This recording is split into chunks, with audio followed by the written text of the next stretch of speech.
त्रिपुरा सरकार ने waste Tripura district में 15 सदस्यों की एक स्पेशल टास्क फोर्स (STF) का गठन किया है, जिसका उद्देश्य बांग्लादेश और म्यांमार से आए गैरकानूनी रूप से बेस लॉगऑन, जिसमें रोहिंग्या भी शामिल है, जिसको पहचान कर उन्हें वापस भेजना है। वेस्ट त्रिपुरा के superintendent of police doctor Kiran Kumar द्वारा जारी एक आधिकारिक पत्र के अनुसार ये टास्क फोर्स गृह मंत्रालय के निर्देश के तहत बनाई गई है।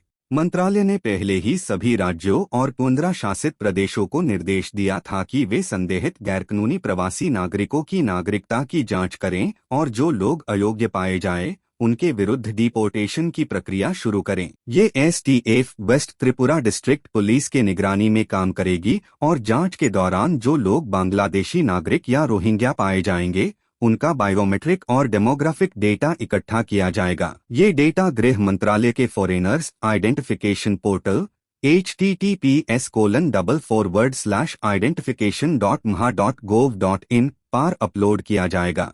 वेरिफिकेशन की प्रक्रिया पूरी होने के बाद उन व्यक्तियों को बॉर्डर सिक्योरिटी फोर्स BSF के अधिकारियों के हवाले किया जाएगा, जो उनका डिपोर्टेशन उनके मूल देश के लिए सुनिश्चित करेंगे। ये कदम सीमा पार घुसपैठ और इसके स्थानीय जनसंख्या और आंतरिक सुरक्षा पर पड़ रहे प्रभाव को लेकर बढ़ती चिंताओं के बीच उठाया गया है।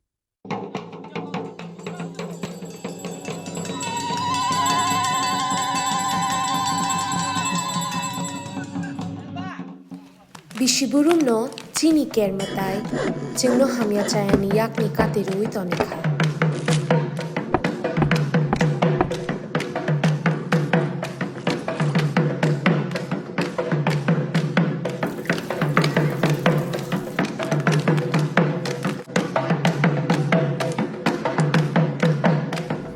Chini lai bumani shimi khulum jagi phaimao chini matai chini hao bini hamari rumang tongthu.